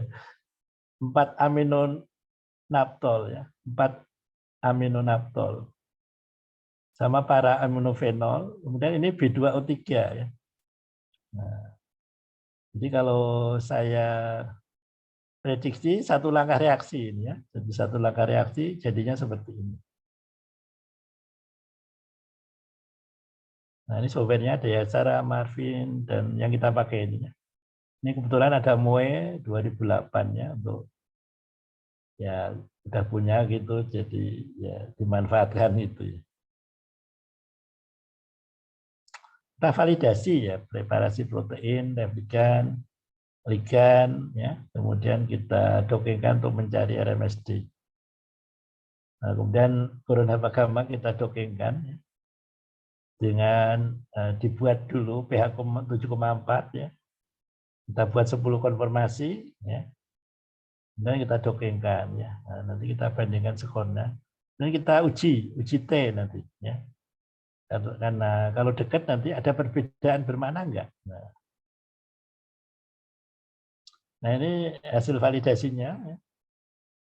Nah, ternyata nempel ya, 0,3 ya, cukup bagus ya. Di bawah 2 angstrom, 0,3847, hampir nempel. Ya, 3847. Jadi valid. Nah, kemudian kita dokingkan boron haba gamma seperti ini. Nah, ini datanya asanaptiridin dan boron haba gamma. Nah, ini 1,106, 106. Ya. Nah, jadi posenya di dalam reseptor seperti ini. Yang biru ini yang boron, yang kehijauan ini yang asanaptiridin. Ini kalau di Moe interaksinya seperti ini. Nah, ini kalau di rig plot ya, seperti ini. Ini di Moe. Nah, di sini ada kesamaan asam amino ya. Ya, jadi ada 15 asam amino yang kuning ini yang sama. Ya.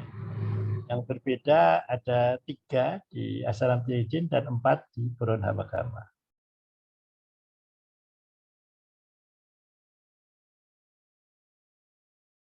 Jadi di sini T hitungnya itu lebih kecil dari T tabel.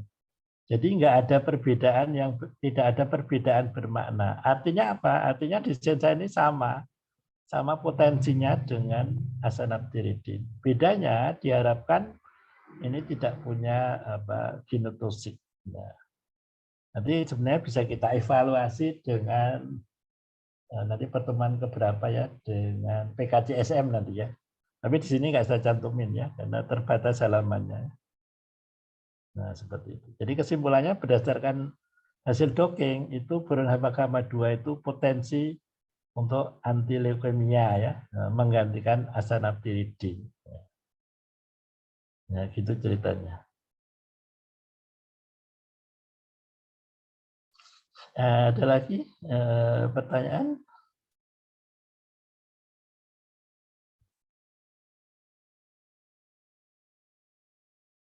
Jadi kalau pendesain itu hampir sama dengan ibu-ibu yang suka bikin kue. Nah, jadi kalau ibu-ibu yang suka bikin kue, nengok di rumah kok ada tepung, ada apa lagi ya? Oh kalau gitu mau saya bikin kue gitu ya. Nah kalau desainer juga gitu, drug designer tuh saya punya apa ya di ruangan saya itu ada banyak bahan kimia. Oh kira-kira ini bisa tereaksikan dengan ini nanti jadi molekul ini. Untuk apa ya? Coba kita dokengkan atau kita cari di pasolen kira-kira gunanya untuk apa. Nah, seperti itu. Tapi kalau yang tidak punya hobi bikin kue, ada tepung di dapur gitu, karena dia nggak hobi bikin kue, nggak ada jiwa desainer, ya udah kasih garam aja digoreng gitu. Kalau yang punya jiwa desainer bikin bolu kukus, bikin yang produk gagal tapi jadi ngetop itu apa namanya, lupa namanya. Ada pertanyaan? Brownies. Nah, brownies. Silakan kalau ada pertanyaan, pernyataan boleh juga ya. Beda pendapat boleh ya. Jadi tidak harus sama ya. Jadi ini siapa yang di ruang tunggu? Ya.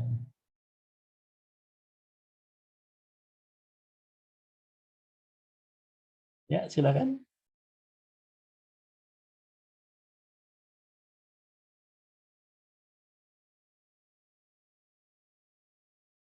Nah, jadi kalau sebenarnya kalau desainer itu sebenarnya nggak harus mikirin cara bikin sebenarnya.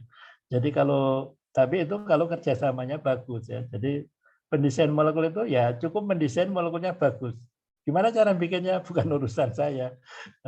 Silakan bagian sintetik ya, yang bikin kan gitu. Harusnya kan kayak gitu. Tapi Indonesia kan susah kerjasama ya.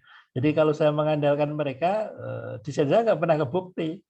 Makanya saya belajar untuk membuat mensintesis molekul desain saya. Makanya saya kalau desain tidak yang rumit-rumit, yang satu langkah reaksi ya, supaya bisa buat gitu ya. Nah, jadi ada cerita teman seruang saya itu kan nengok saya kok asik gitu ya, asik dengan molekul gitu. Akhirnya beliau ini punya ide. Pak Hari, saya punya ide. Gimana kalau kita reaksikan senyawa sintetik dengan bahan alam? Misalnya asam galat dengan apa dari penisilin misalnya. Kira-kira nanti jadi apa ya? Oh, kira-kira jadi seperti ini, Pak. Coba didokengkan. Oh, ternyata hasil dokengnya lebih bagus dari asalnya, Pak. Gitu. Nah, jadi terus beliau itu tadi pengen neliti itu kan, nah, sehingga kelihatannya sederhana di atas kertas ya, cuma esterifikasi ya, jadi alkohol sama asam karboksilat kan gitu.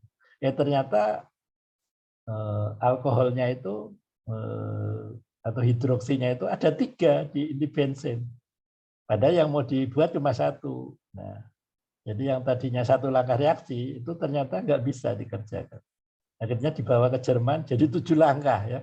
7 langkah reaksi. Nah, 7 langkah reaksi bisa dibayangkan rendemennya berapa, hasilnya berapa, itu saya berani taruhan, industri pasti nolak gitu ya. Seandainya molekulnya bagus. Dan waktu di Jerman itu nggak bisa dibawa pulang, ini molekulnya hasil sintetik. Yang boleh dibawa adalah hasil elusidasi strukturnya ya. Nah, jadi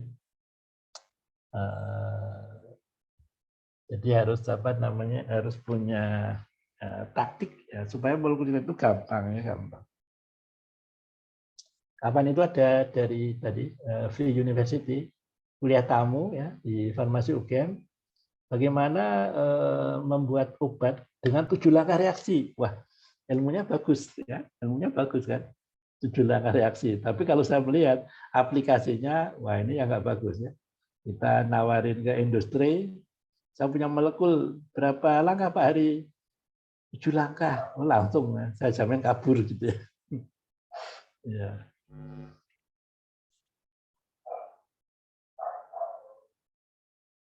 Ya, silakan. Masih ada waktu lumayan ya, 20 menitan ya. Mau tambah lagi? Tambah desain lagi ya. Apa ya kira-kira di sini?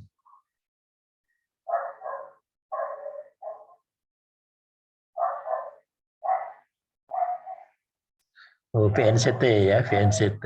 Nah, boron hawakama ya.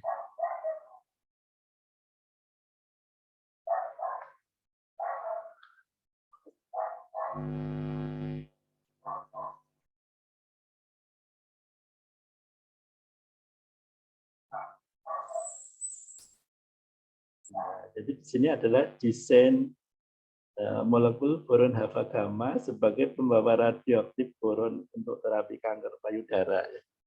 Saya bikin kayak gini, saya pernah dapat apa, kesempret saya bikin apa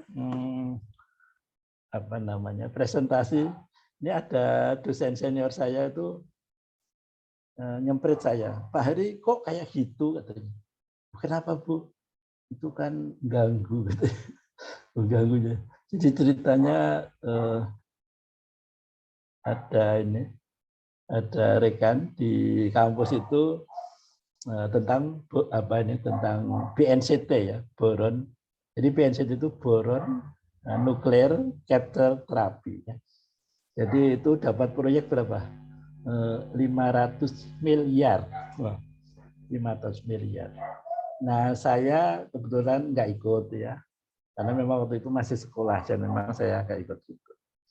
Nah, saya sebagai orang yang belajar desain itu kan saya pengen juga ya. Kira-kira saya tak desain juga lah untuk BNCT gitu. Makanya saya desain boron hawakama untuk BNCT kan begitu. Pak Hari kok ini kok ganggu teman itu. Saya merasa nggak ganggu. Kenapa ganggu Om? Ya saya cuma punya ide gitu ya. Nah, jadi teman itu punya proyek itu 500 miliar kalau nggak salah 5 tahun ya, kerjasama dengan 25 universitas di Indonesia ya. Nah, saya tahu sekarang sampai mana ya. Nah, di farmasi itu ada gedung baru 8 lantai baru ya, itu kalau nggak salah dananya 70 miliar. Berarti kita kira-kira ada 6 gedung lantai 8. Nah, proyeknya segede itu ya, segede itu. Nah, jadi saya mencoba untuk bagaimana, saya pengen juga desain ya. Nah, walaupun saya yakin nggak ada yang tertarik industri. Jadi ceritanya seperti ini ya. Jadi kita mulai. Jadi penyakit di Indonesia bergeser ke arah non-infeksi termasuk kanker. Jadi ke penyakit non-infeksi jadi kanker. Nah, ini datanya ini sekedarnya aja ya. Masih kurang nih ya. Baru sampai tahun berapa gitu.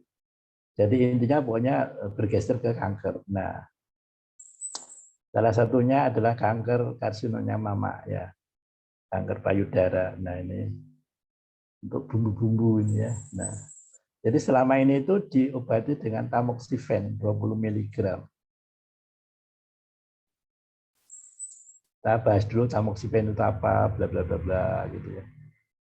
Yang bekerja itu adalah metaboliknya namanya 4-hidroksitamoxifen.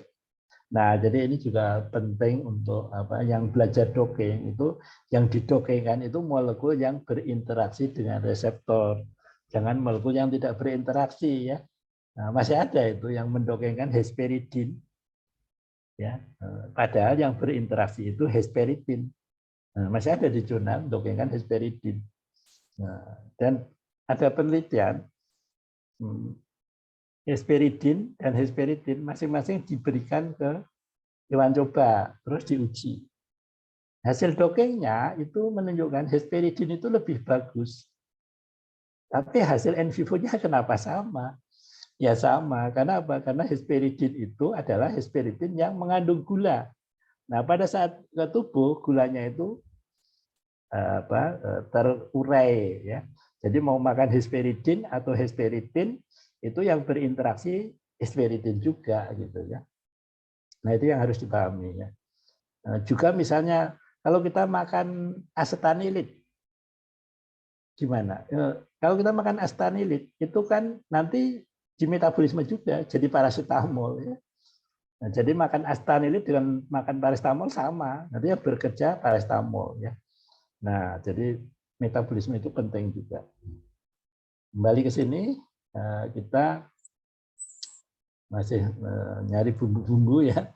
Kemudian kita nyari kelemahan ya, kelemahan. Jadi kita cari tamoxifen itu bekerjanya karena apa sih? Oh, kompetitif mengikat reseptor estrogen dan seterusnya. Nah, kita bicara mekanismenya. Nah, terus kita membicarakan apa? Nah, ini 4 hidroksitamoxifin. Kita membicarakan efek samping. Nah, jadi kalau kita mau jualan itu kan kita harus mencari kelemahan yang akan kita ganti kan gitu. Jadi efek samping tamoxifen itu ternyata yang paling umum adalah gejala menopause, kemudian pembekuan darah dan sebagainya. Jadi kita expose kelemahannya sehingga perlu loh katarak juga ya.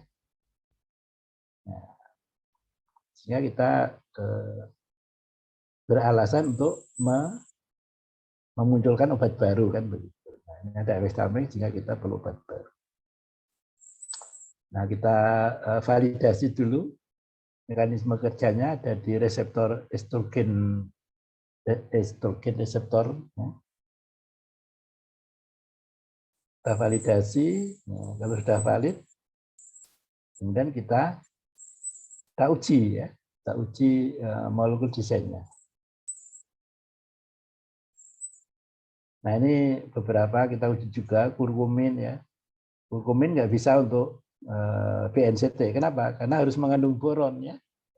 Nah, ini dari Jepang dulu. Jadi ada kuliah tamu dari Jepang itu dia presentasi fenilalanin yang dikasih boron.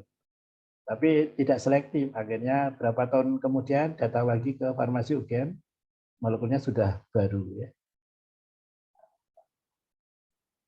Nah, ini saya kasih nama tadi boron hama 1 dan boron hama 2. Jadi molekulnya itu aja ya. Jadi apa yang kita punya kita jadikan molekul. Nah, ternyata efeknya lebih dari 1 ya. Nah, hasil dan pembahasannya ini. Jadi ini ya itu tadi, ini membuatnya dengan B2O3 ya. Saya juga ada ini para aminofenol banyak ya. Ini juga ada ya, 4 aminonaftol. 1 langkah reaksi cukup. Nah, kita lihat molekul hidroksitamoxifen ya. Ini skodoknya sekian, terus boron hama 2. Nah, ini perlu diuji T ini ya. Berbeda bermana atau tidak. Nah, seandainya sama, taruhlah sama gitu ya. Kalau yang ini lebih rendah, yang boron hama 1. Nah, kita akan bicara apa bedanya dengan tamoxifen. Nah, desain saya itu adalah untuk BNCT, boron nuklear capture terapi. Jadi pasiennya itu nanti kita injeksi dengan molekul itu. Terus pasiennya tadi itu masuk reaktor nuklir, itu nanti ditembak pakai neutron ya. Tembak pakai neutron. Nah, ini di luar negeri udah ada ini BNZT. Nah, nanti jadi pada saat ditembak itu nanti akan bereaksi menghasilkan litium dan sinar alfa. Nah, sinar alfa ini yang akan mentarget sel kanker payudara tadi. Nah, ini reaksi diskoneksinya ya. Jadi kalau di farmasi dulu ada pelajaran sintesis organik ya. Itu isinya bagaimana cara mensintesis suatu molekul dengan diskoneksi ya. Jadi mundur ya. Mundur ini bisa dipotong jadi apa ya? Nah, ini dipotong jadi ini sama ini sama ini. Nah, nanti reaksinya balik ke sana. Nah, reaksinya seperti ini. Nah, jadi ini, masuk ke reaktor ya, nanti reaktor ini nembakin neutron ya, neutron. Jadi boron tadi yang ada di molekul boron haba gamma tadi ini nanti terurai jadi litium dan jadi partikel alfa. Ya. Nah, seperti itu. Jadi harus kerjasama dengan batan ini ya. Batan sekarang masih ada ya, atau sudah jadi BRIN tadi ya, atau belum? Nah, kayaknya masih ada ya batan. Nah, jadi seperti ini. Jadi yang target nanti itu sinar alfanya itu ya. Nanti litiumnya nanti dikeluarkan dari tubuh. Nah, jadi kelebihan metode terapi boron ini adalah presisinya, hanya merusak sel target karena sangat dekat itu. Sedangkan sel lain aman ya. Ini kata peneliti utama Pusat Sains dan Teknologi Ekstri Batan, Profesor Yohanes Sarjono. Nah, ini tamoxifen-nya di sini. Boron haba gamma 2-nya di sini. Jadi kelebihannya apa? Kelebihannya karena ini mengandung boron, jadi kerjanya bukan konvensional kayak tamoxifen, tapi kerjanya BNZT ya. Jadi nanti masuk reaktor nuklir, ditembak neutron, sinar alfanya itu yang akan membunuh. Nah, jadi kesimpulannya berdasarkan boron haba gamma 2 berdasarkan molekul hidrogen berpeluang menggantikan tamoxifen dan lebih efektif untuk mengobati kanker payudara ya dengan BNZT. Nah, kira-kira seperti itu jualan saya di seminar begitu. Ada pertanyaan? Silakan.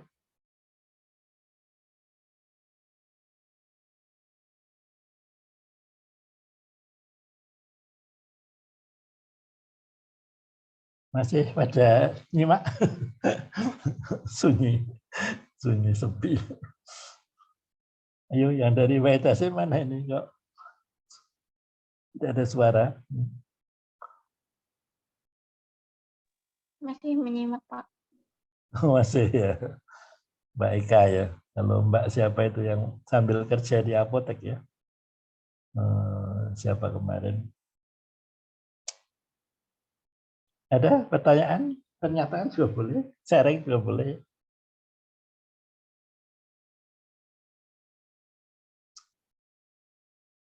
Jadi yang dari Wahid Hasim, tolong untuk judul skripsi Anda pengen tanaman apa, terus kira-kira kandungan molekulnya apa. Nah, nanti dimasukkan ke pas online dan strength sehingga nanti judul skripsinya itu lebih mengena gitu ya. Nah, yang saya contohkan itu besok besok malam itu kita kerjakan ya. Dan ternyata bagus itu ya. Jadi hasil pas online itu nggak sia-sia ya. Jadi skor dokternya bagus ya, bagus sekali gitu. Udah saya coba, udah saya kerjakan itu. Baik, Pak. Ada pertanyaan?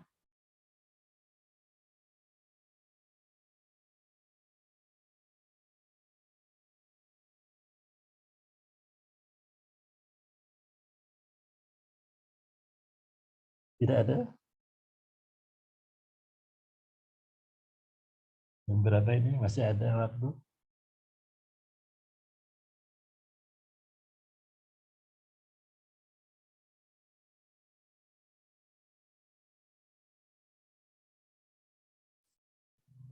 Apalagi? Capulite tadi sudah ya. Ini desain apa ini? Antibiotik ya. Oh ini yang paracetamol ini ya. Nah, paracetamol.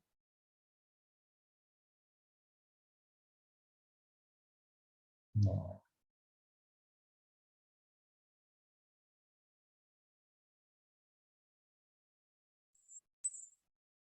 Jadi desain kompetitor paracetamol ya.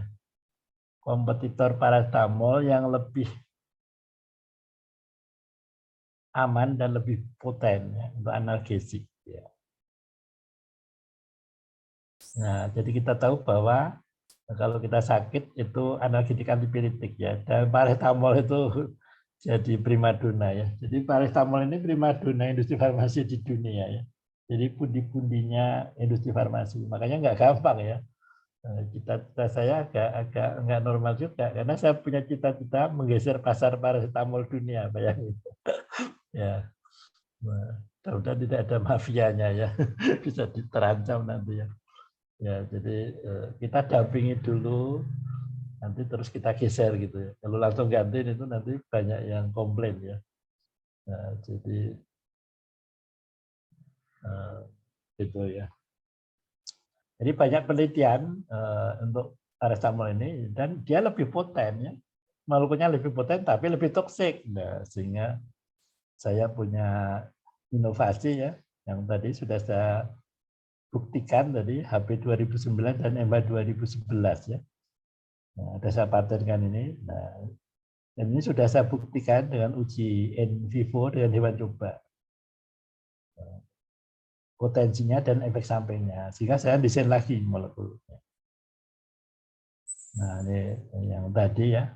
Bagaimana mekanisme kerja paracetamol.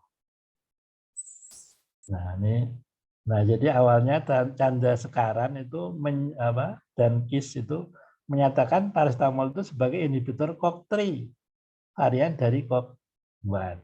Tapi ini direcek, dibantah sama Hin yang meneliti bahwa paracetamol itu inhibitor selektif COX-2. Percobaannya di manusia, sehingga saya pakai dasar yang ini, yang inhibitor COX-2. Itu didukung dengan Qureshi tahun 2011 bahwa paracetamol itu kalau didokengkan ke COX-1, COX-2 dan COX-3 itu yang paling stabil di COX-2, berarti memang kerjanya di situ begitu. Nah, saya punya beberapa desain ini ya. Ini masih yang tadi sama yang ini isatin ini ya. Isatin ada beberapa kode ini.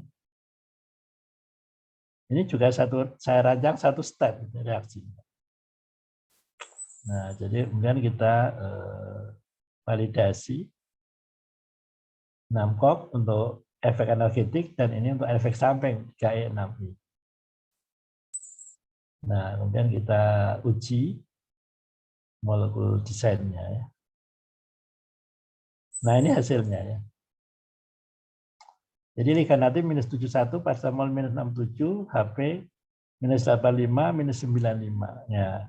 Ini sudah dibuktikan dengan uji in vivo. Nah, sekarang desain saya ada ABCD. Dan psikodokunya bagus-bagus ya. Lebih bagus dari MH 2011.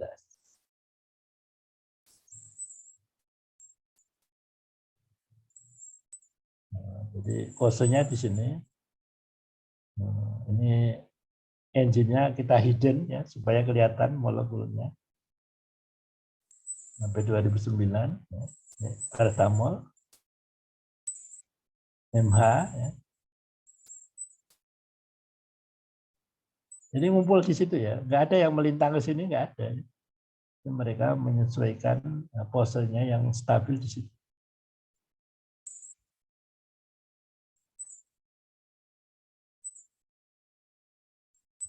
Nah, jadi ini. Jadi dari data sebelumnya bahwa paracetamol dengan ED5091, HP dengan 58 dan MH dengan 12,3. Ini berarti makin stabil, ED50-nya makin kecil. Jadi bisa dipastikan yang ini akan lebih kecil dari 12.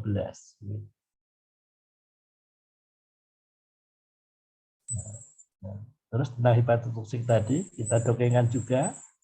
Nah ini hasilnya ya. Jadi paracetamol yang hepatotoksik itu 61, HP minus 55, ini minus 55. Jadi ini kurang stabil dibanding paracetamol. Untuk efek samping memang harus kurang stabil supaya efek sampingnya lebih sedikit. Nah, yang lain juga ini lebih kurang stabil, berarti tidak disukai sama enzim itu. Jadi harapannya efek sampingnya juga lebih aman terhadap hepar begitu. Nah ini penelitian sebelumnya ya, HP 2009 ya. Kemudian yang paracetamol ya rusak ini ya, rusak. Nah jadi ini tadi ya. Jadi kemungkinan di sini diprediksinya adalah hepatotoksiknya lebih kecil. Jadi berdasarkan molekul dokeng, maka desain saya ABCD itu diprediksi lebih poten sebagai analgetik dan kurang hepatotoksiknya dibanding paracetamol. Nah, seperti itu.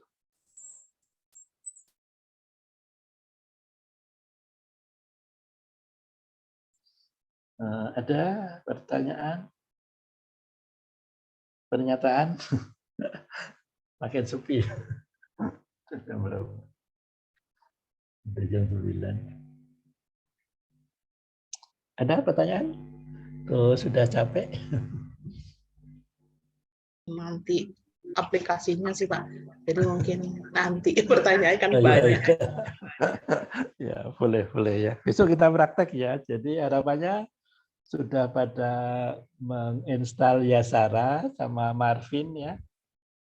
Kalau yang lain itu diunduh aja, ditaruh aja nanti. Kita akan membuat folder validasi 4 kok. Nah, itu nanti isinya seperti itu. Bagaimana? Apakah bisa kita akhiri malam ini?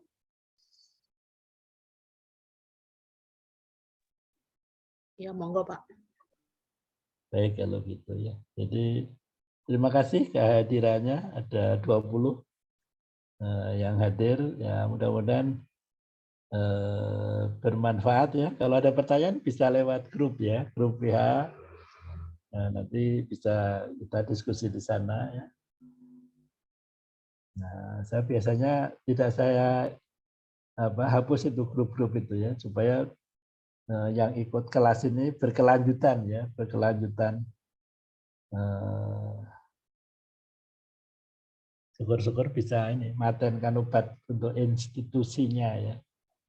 Nah, sehingga ada manfaatnya begitu. Baik, kalau tidak ada pertanyaan, terima kasih atas kehadirannya. Nanti saya kirim juga ke email rekamannya ya. Mohon maaf jika ada salah kata. Saya akhiri, alhamdulillahirrahmanirrahim. Assalamualaikum warahmatullahi wabarakatuh. Terima kasih semuanya. Warahmatullahi wabarakatuh.